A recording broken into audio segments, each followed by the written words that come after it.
सहना भवतु सहनौ भुनक्तु सह वीर्यं करवावहै तेजस्विनावधीतमस्तु मा विद्विषावहै। ॐ शान्ति शान्ति शान्ति।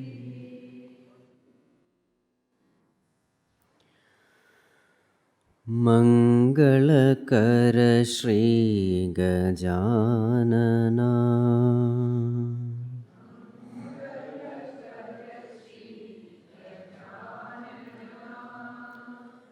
मंगलकर श्री गजानना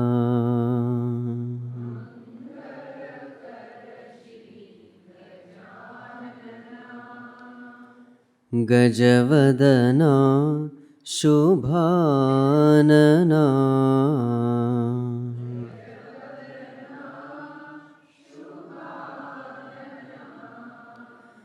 गजवदना शुभानना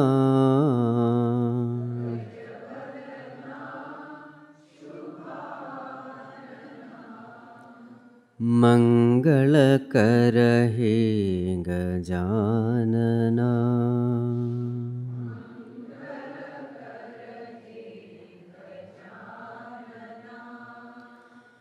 विद्यादायक बुद्धिप्रदायक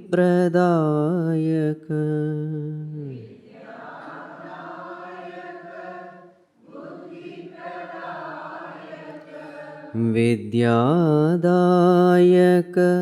बुद्धिप्रदायक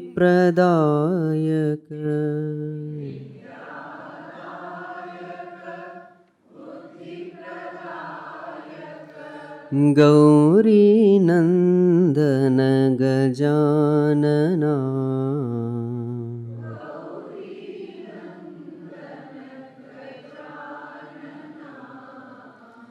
गौरीनन्दन शुभानना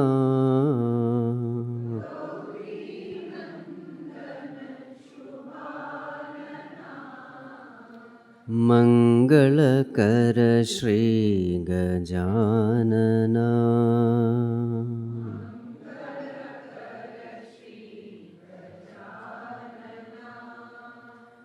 गजवदना शुभानना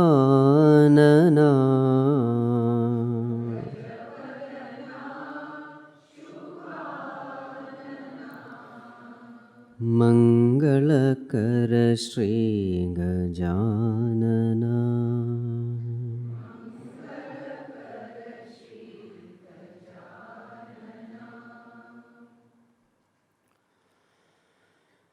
देवी सरस्वती मां पाहि देवी सरस्वती दीनदयाकरी मां पाहि दीन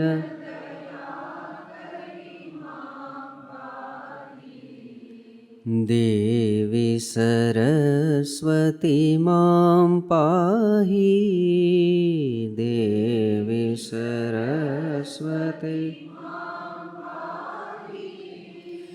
दीनदयाकरी मां पाहि दीन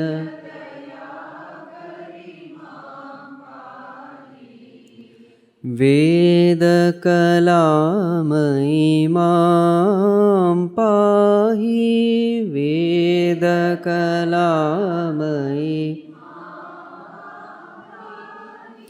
ज्ञानप्रदायिनि मां पाहि ज्ञानप्रदायिनि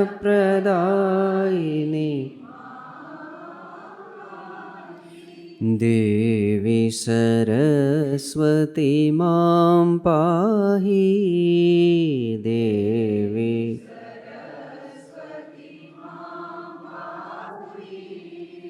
दीनदयाकरी मां पाहि दीन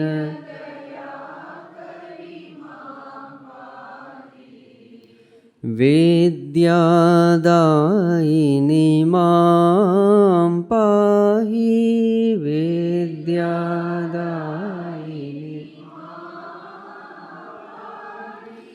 भवभयहारिणि मां पाहि भवभय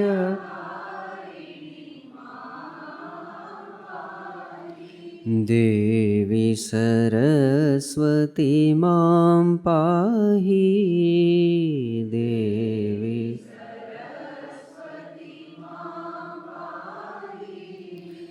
दीनदयाकरी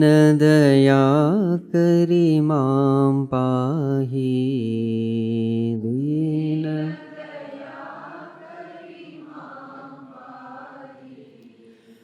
अज्ञाननाशिनि मां पाहि अज्ञान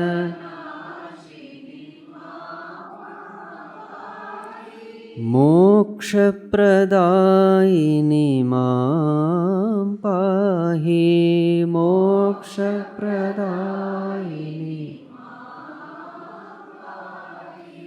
देवी सरस्वती मां पाहि देवी सरस्वती दीनदयाकरी मां पाहि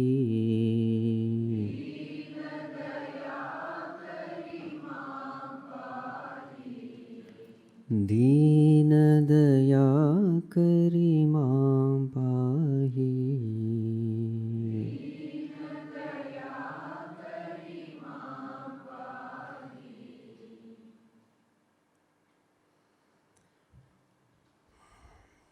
Hari Om to you all.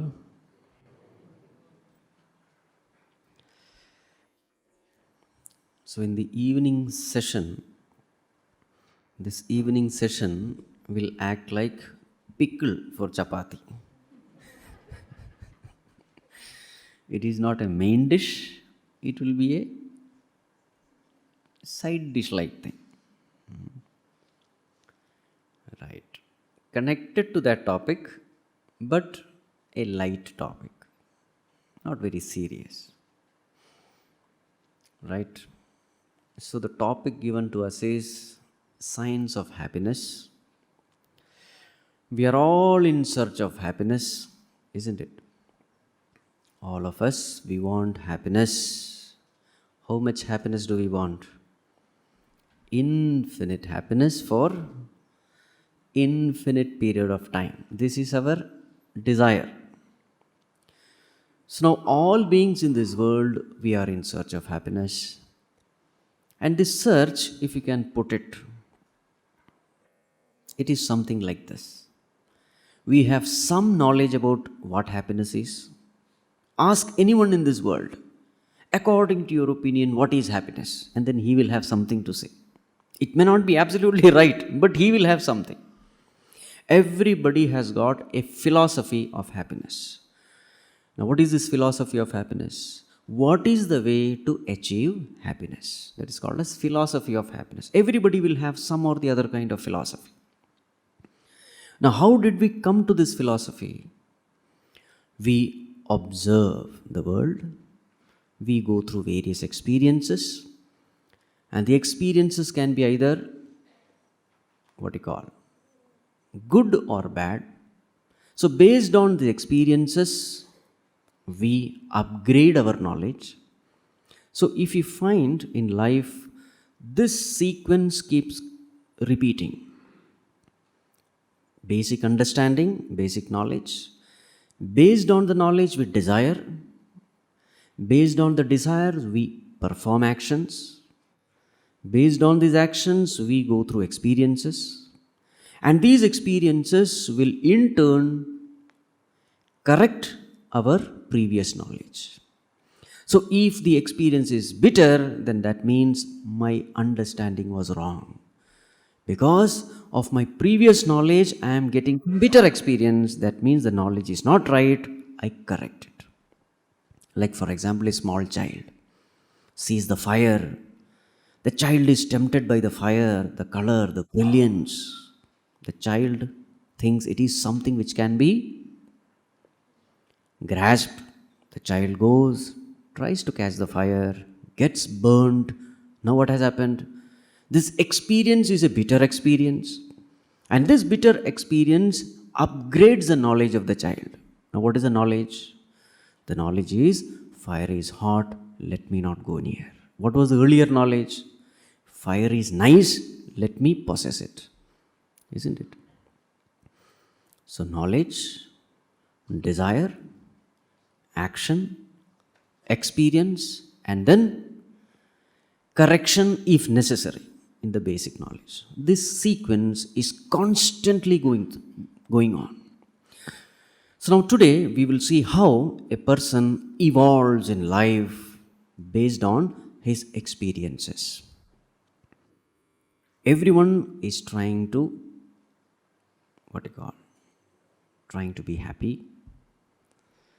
And now through life's experiences, how a person is taken higher and higher. Today that we will see. So first let's start from a tamasic person. So from tamas to rajas, rajas to sattva. This is the journey. So first let us take the case of a tamasic person. Now he also has a philosophy about life. He also has certain understanding. Now he also observes life. And what is his conclusion? His conclusion is, whenever I sleep, I am happy. Isn't it? Now you can't deny his observation. He's right. Whenever I sleep, I am happy. Therefore, sleep is happiness. Whenever I take rest, I am happy. Therefore, resting is happiness. Whenever I work hard, I get tired, exhausted. Therefore, work is not happiness. Right? Whenever I take up responsibility and when something goes wrong, I am blamed for it. And when somebody blames me, I am not at all happy. Therefore, never take responsibility. Now, he has this as philosophy. So ask him, what is happiness? He will tell these things as happiness. So now, whatever philosophy you believe in, your lifestyle will reflect that. Your lifestyle will reflect the philosophy you believe in. So what kind of lifestyle will he lead? As much as possible, sleep. Now there comes a time when you can't sleep, even then lie down. And when nothing is possible, get up. Right? So this is the philosophy of a tamasic person. Now Mother Nature is very intelligent, because Mother Nature is the one who has created this fellow. So therefore, in order to make him get up and work, she has put two instincts in every body. What are the two instincts? Hunger and thirst. Now, because of this hunger and thirst, this person works. He is not interested in working. But then the problem is, if you don't work, there is no money. If there is no money, no food. And then hunger is something which you can't tolerate. It is definitely unhappiness. So therefore, this person works. Works so that he will get some money. Money can get food. Food can solve the problem of hunger, thirst, etc. So therefore, this person works. And how much he works? He works only that much by which he can get. And once he gets the money, then his work also stops. So one day he will work, 2 days he will rest. But then he finds that this interrupted rest is not happiness. Right? Now one more thing, this person who is tamasic, what kind of work he will produce? Even when he works, whenever the boss is not there, he will not work. And whatever work he does, it will be shabby, not perfect, because he is not interested in working. You have to be behind him with a stick. This is not right, that is not right, do it again, keep on. So this is the kind of work he will do. And now he thinks, what does he think? As I said, this is interrupted happiness. Now and then I have to work, then little rest and again work. So which is better? Compared to interrupted happiness, uninterrupted rest. According to him, rest is happiness. So uninterrupted rest is happiness. Now what to do to get uninterrupted happiness? Earn some money, put it in the bank, you will get some interest, live on the interest.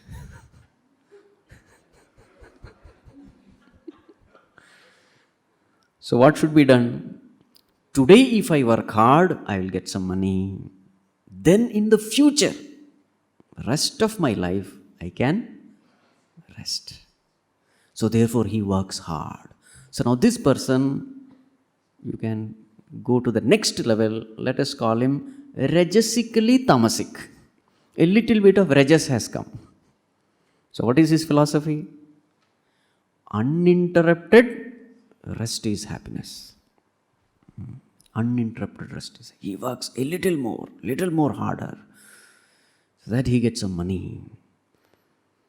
Right. Now, again, Mother Nature is very intelligent. Where does she put him? He gets some job.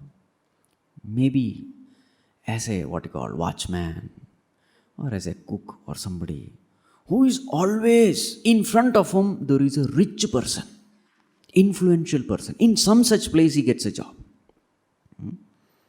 So what is he seeing?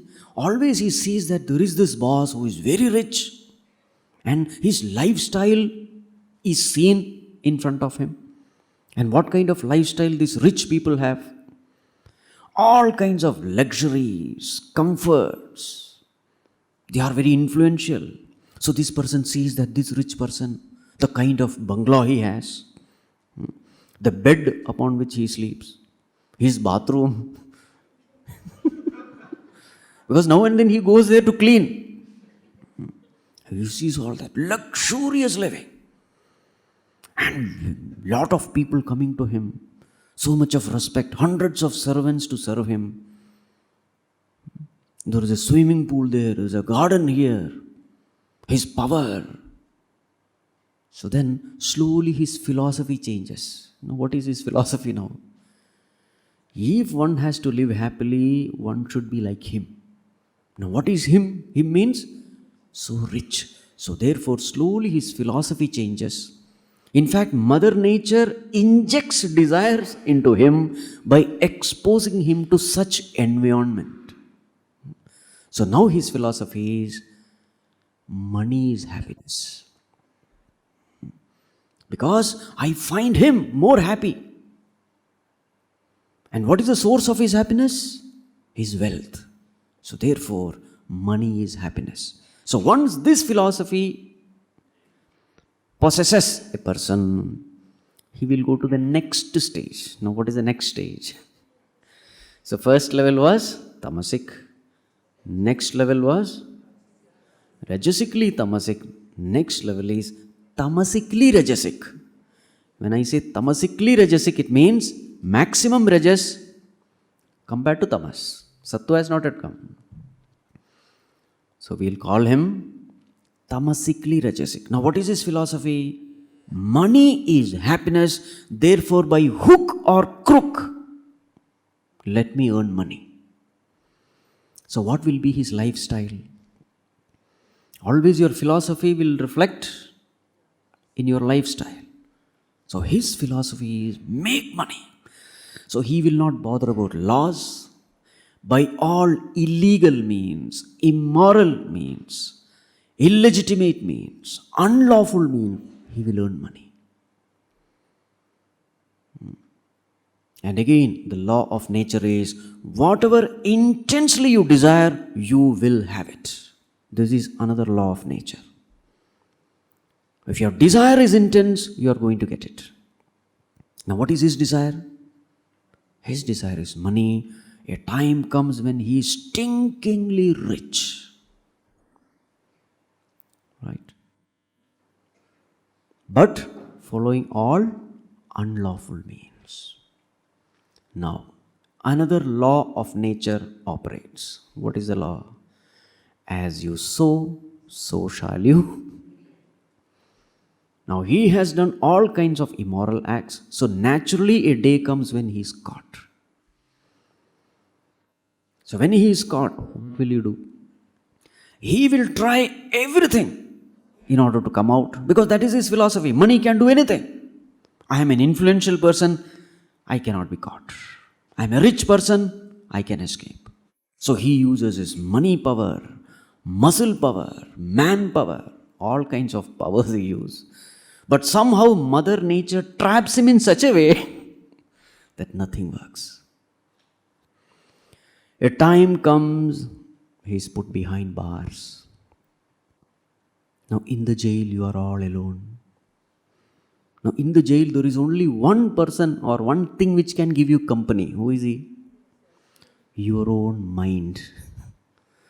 In the jail, in the prison, you are alone. And that mind, what kind of mind has he cultivated? He has lived an immoral life, so naturally the mind is trained in all kinds of negativities. So what kind of mind will give him a company? A negative, impure, indisciplined, untrained, vulgar mind will give him company. Now will you enjoy the company of that mind?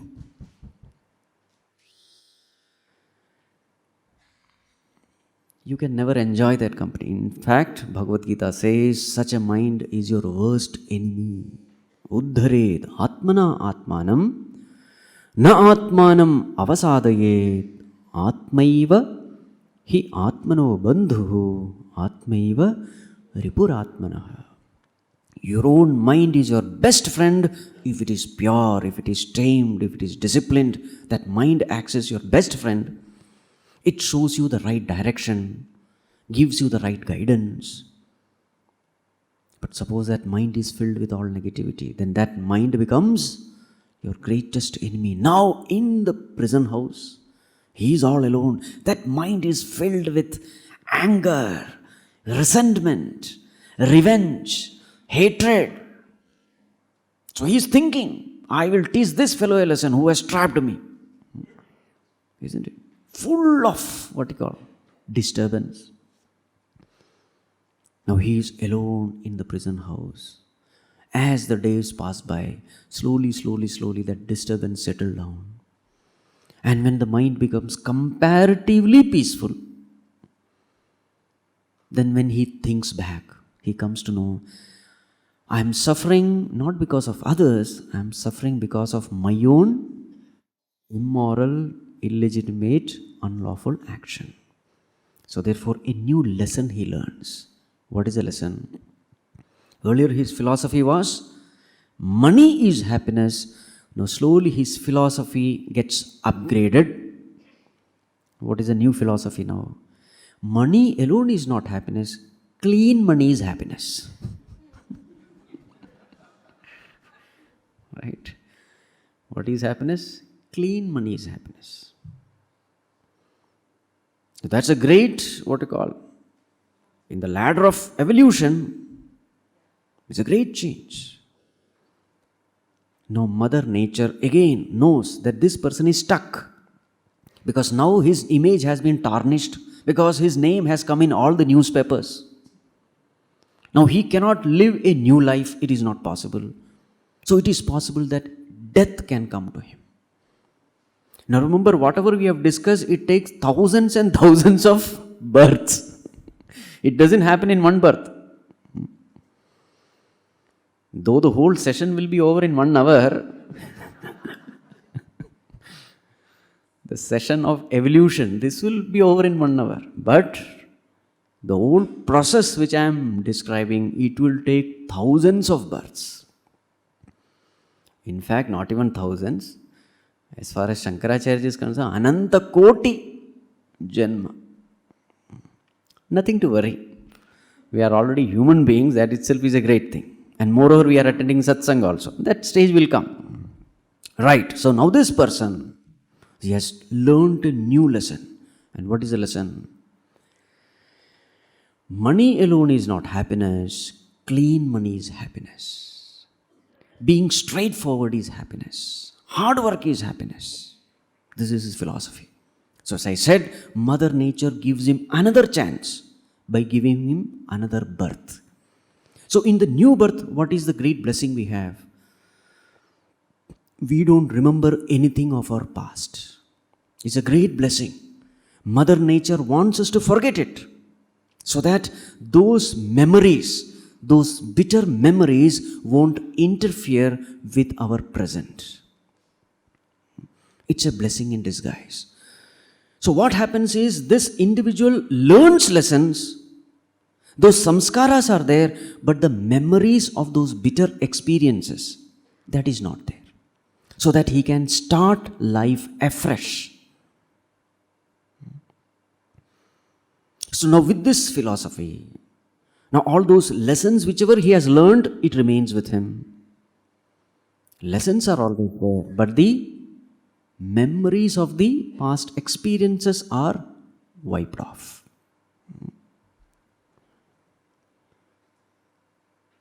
Right. So now this person again works hard. A new opportunity is given. So now what is his philosophy? Clean money is happiness. Now how will he live? So let us assume he gets into a business. He will bring out best products, no compromise in quality, world-class product he will bring. Very straightforward. And such a person, very hardworking. And wherever a person sticks on to the values, such a person has to rise in life. This is also a law. So naturally he becomes world number one in his business. He expands his business empire, lots and lots of money, works very hard, becomes excessively rich. And then what happens? He has everything in him, everything with him. Now what happens? Somewhere something has to happen, no? Yeah, something happens.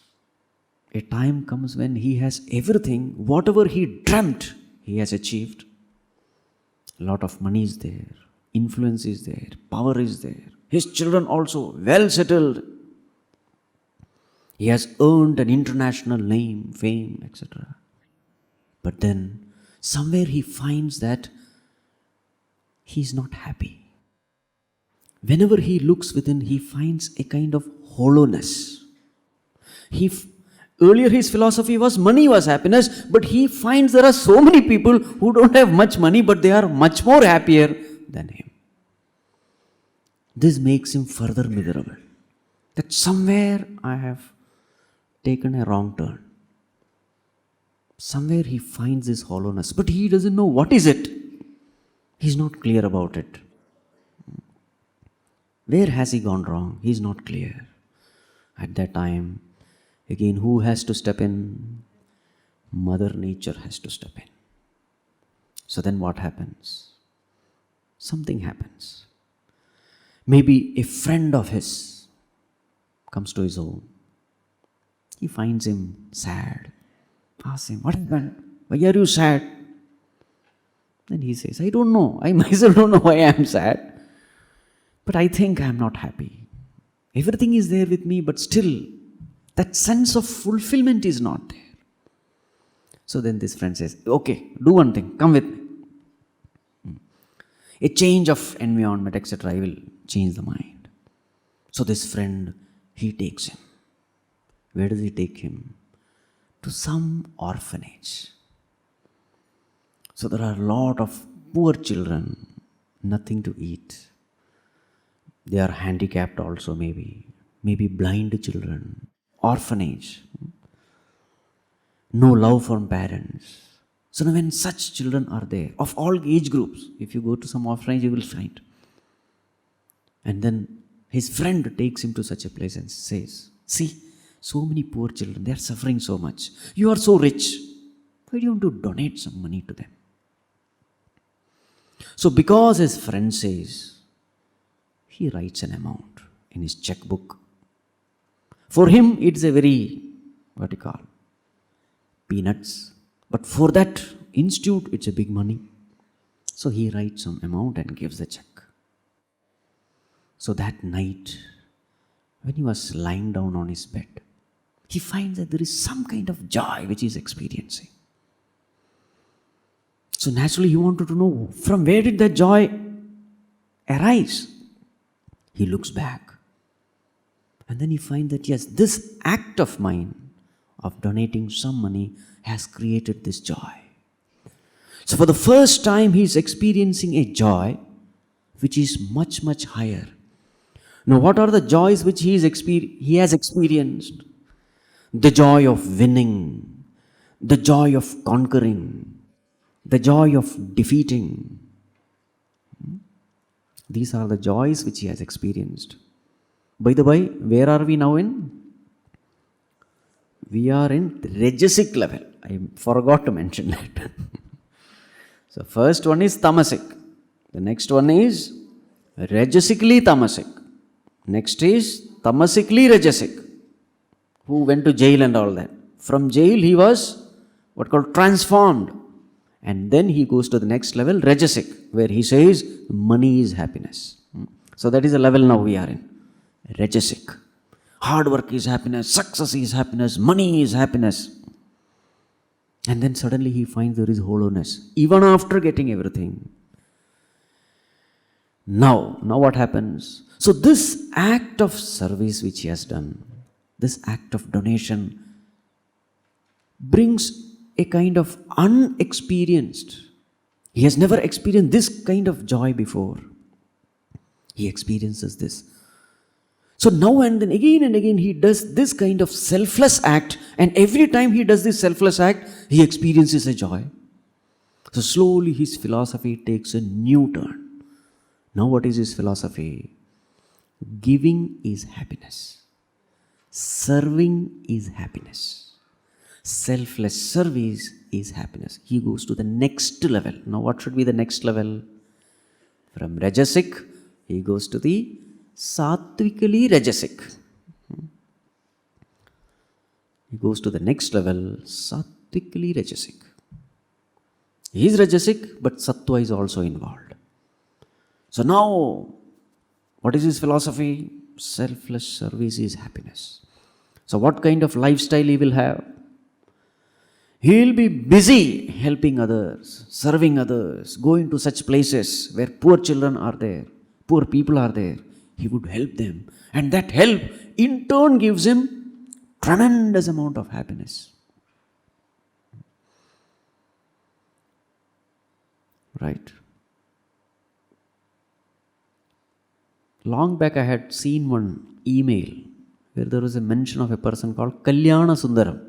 You must have also seen that. Kalyana Sundaram. He is from Chennai. So I think he was working as a librarian. Whatever money he used to get, he would give to the poor. And in the night, he would work in some hotel, and that hotel would provide him food, etc. Whatever salary he got, he just would give. And later on, he was declared by the American government or something as the man of the millennium, who has given everything for others. So they gave him 30 crores. Man of the millennium. And what did he do? Gave that also. There's a great joy in giving. And this joy is far, far higher than the joy of winning, conquering, defeating. They're all Rajasic joys. This is a joy, this is a sattvic joy. So now he is busy doing service. Now because of his contacts, because of his influence, he can collect more and more money and he would busy himself doing some service. This Rotary and Lions Club and this club and that club. He become a member. Now, another law comes into picture now. The more and more you do selfless service, the mind becomes purer and purer. The more and more selfless service, the greater and greater the mind starts attaining purity. And as the mind attains purity, what happens to that mind? Purer the mind, lighter the mind. And lighter the mind, the higher it goes. If the mind is impure, it is a gross mind, it remains down only. Just like any other physical thing. Heavier you are, lower you are. Lighter you are, you go higher and higher. So now this mind also becomes a lighter mind because it is a purer mind. Now what happens to a lighter mind? Lighter mind thinks of higher and higher. A gross mind always thinks of the gross world, gross needs. But as the mind becomes purer, that mind attains the ability of thinking about higher realities of life. That ability to think about the higher is possible only with a purer mind. Now, what kind of thoughts come to his mind? The mind which has become pure. Where have I come from? Where will I go after death? What is death? Why there is so much of suffering in this world? If there is someone called God, where is he? Is he not seeing all this suffering? Why has he given all this suffering to these people? They say the Lord has created this world, but this world is full of misery, full of suffering. Why has God created this kind of world? And people say God is all compassionate, all loving, etc. What kind of love is this? What kind of compassion is this? You create a world full of misery. Now these kinds of questions automatically rises in such a person. What is the purpose of life? Why am I here? Now remember, these kinds of questions can come only to a pure mind. Stvam koham kuta ayatah kame janani kome tata. Now what happens? Mother Nature again has to interfere. Because when a person is disturbed by these kind of questions, now remember, these kind of questions can never be answered in your educational institutions. In your schools and colleges, these questions are not answered. These questions are never addressed. So what happens? Such a person, as he is walking along the road, these questions are there, but he has not got any answers.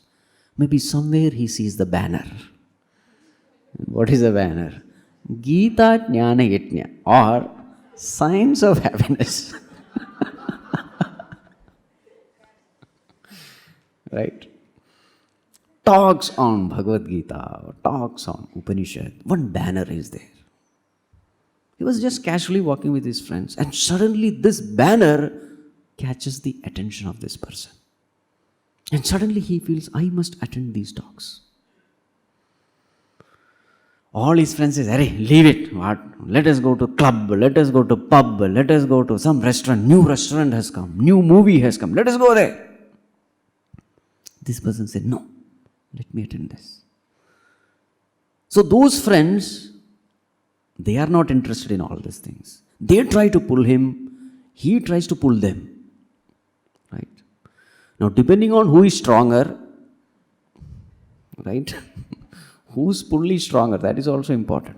But suppose now we are talking of somebody who is really pure. He says, no, I am not interested. I know all those things. Let me see what is happening. It is just a curiosity. I just want to listen. What is happening there?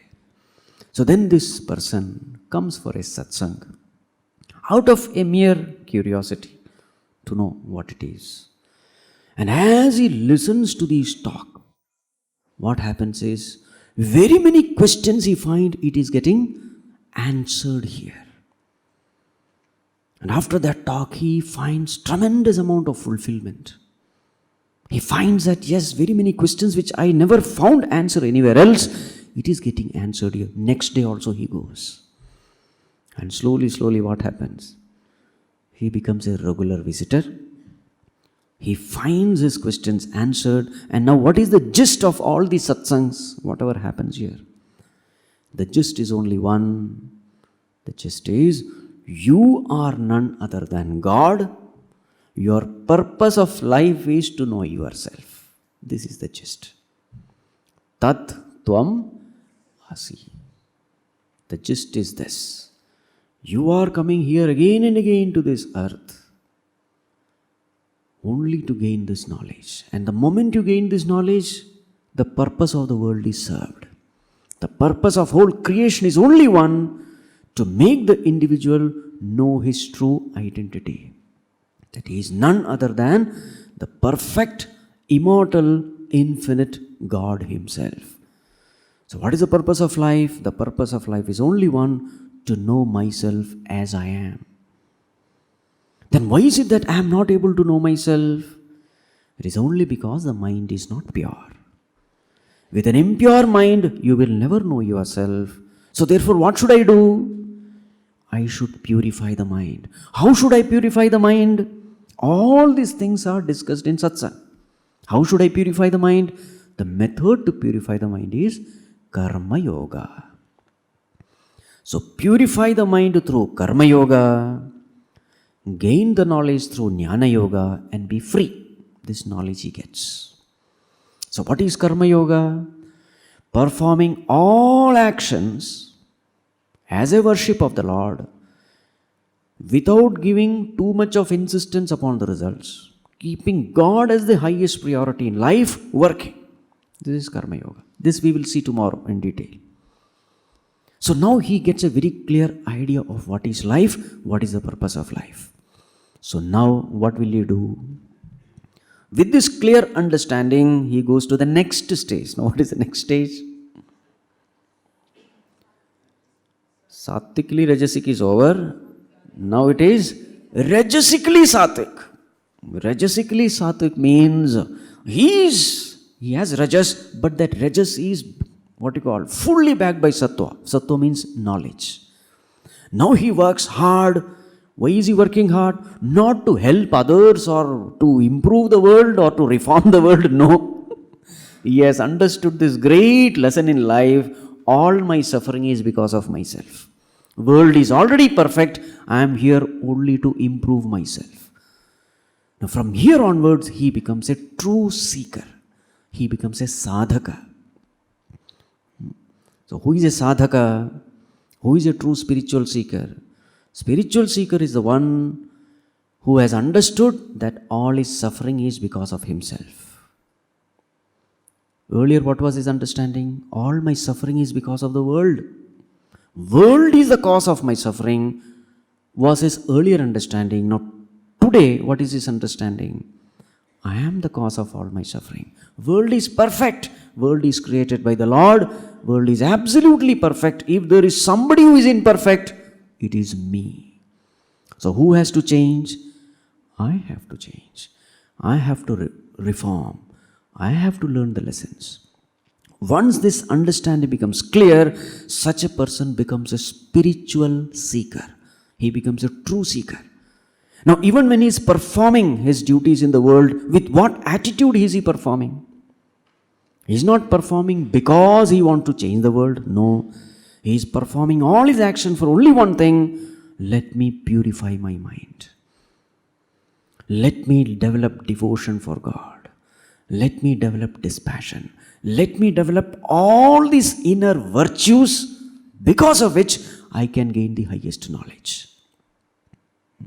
Such a person becomes a true karma yogi. So that person is rajasically sattvic.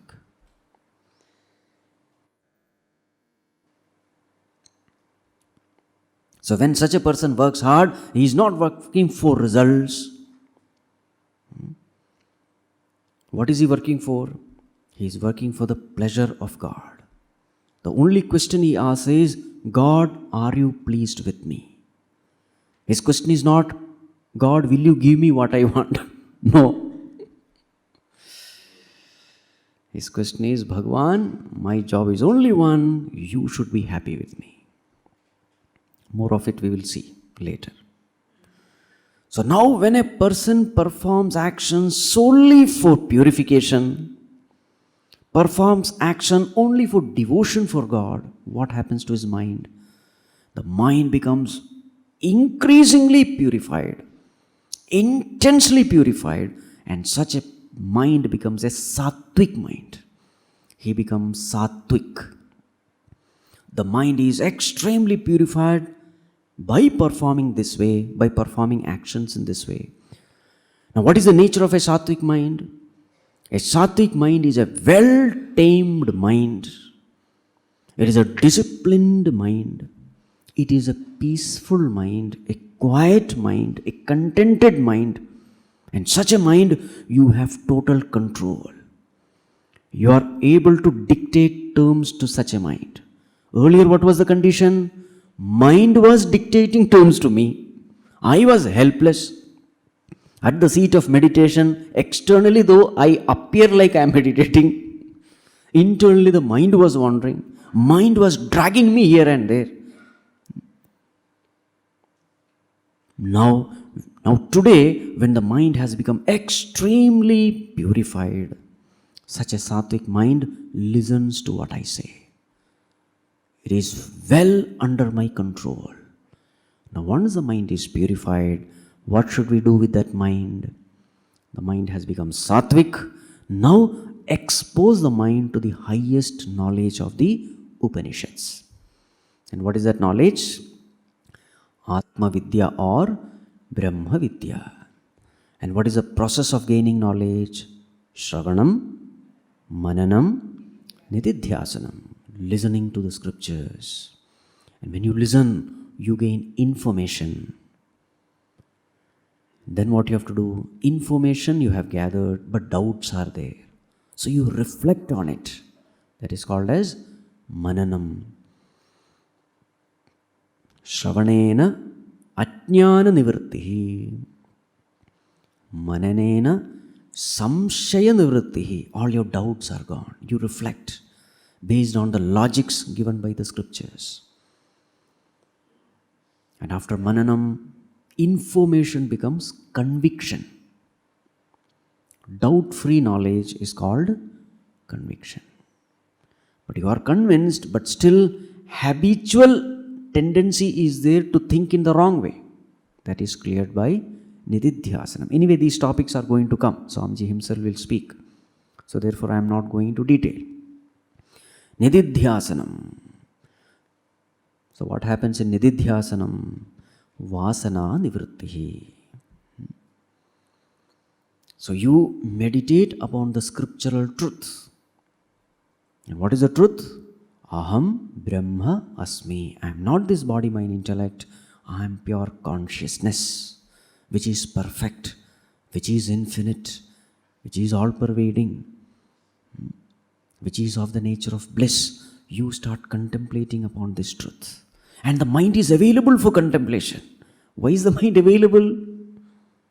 Because it has been purified. So constantly for a long time you are able to apply the mind to this knowledge. That's why such a person is called Muni. Muni means Mananachilavan, the one who is able to contemplate on the truth for a long time without getting tired, without getting without allowing the mind to wander. That mind which has no interest in anything else other than this knowledge. With such a mind, you are able to go deep into this knowledge. Purer the mind, the greater a depth which it penetrates. So then what should be the result of Shravana, Manana, Nididhyasana? The end result is he gains knowledge. The end result is the information becomes transformation. Through Shravanam, you get information. Mananam, conviction. With Nididhyasanam, it becomes transformation. Now, what do you mean transformation? That knowledge has become one with you. It is no more knowledge, it is your wisdom. What is the difference between knowledge and wisdom? Knowledge is what you gather. But once that knowledge becomes one with you, when it is well assimilated, digested, as Puja Gurudev used to say, when the sugar is well mixed with the coffee becomes sweet. Merely putting sugar alone will not do. Coffee will still be bitter. But when that sugar totally gets dissolved, then that coffee becomes sweet, isn't it?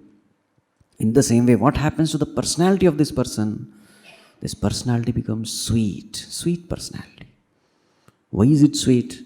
Because the knowledge of the Upanishad has been well assimilated.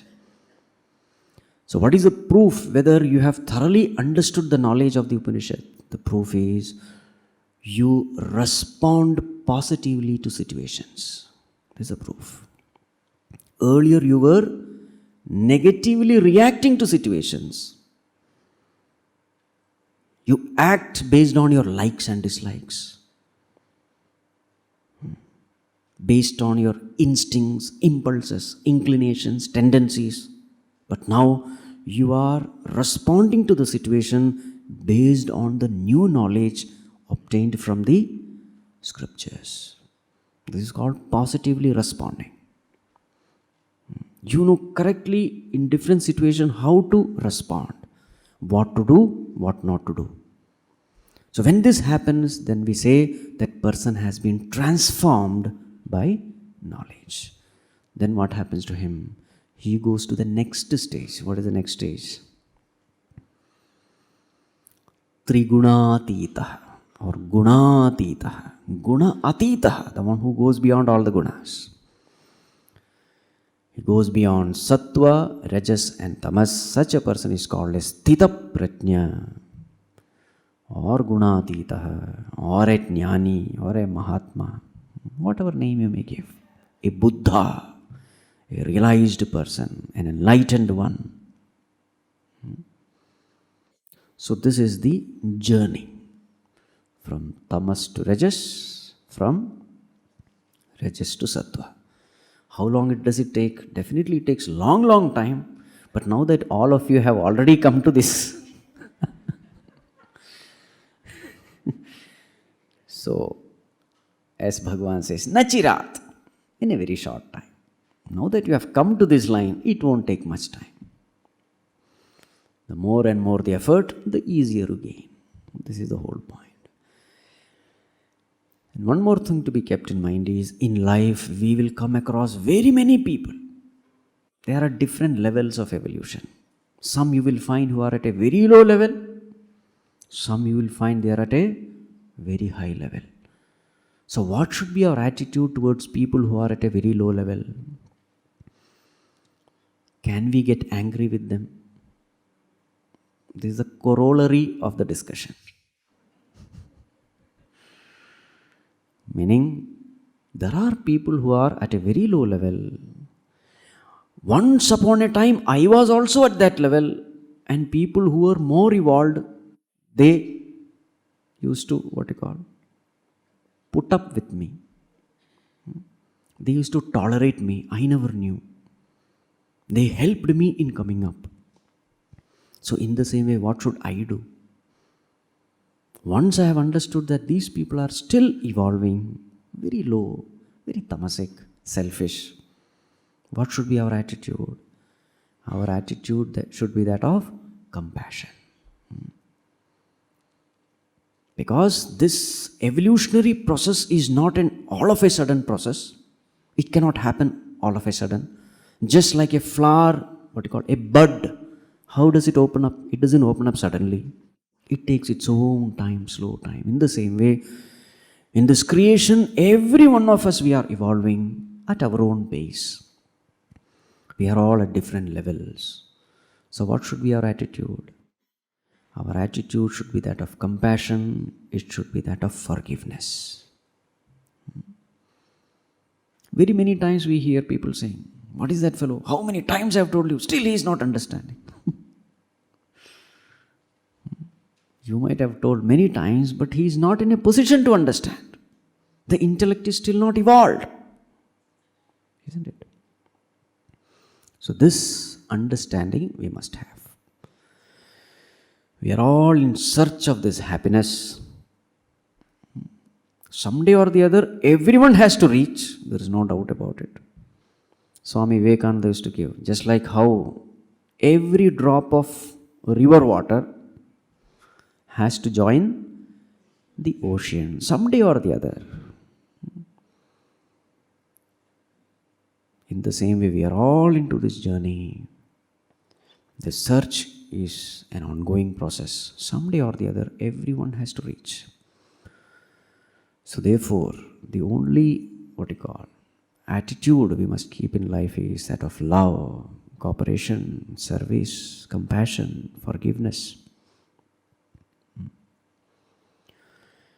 So today we will end this topic here. Tomorrow we will take up another topic. Right.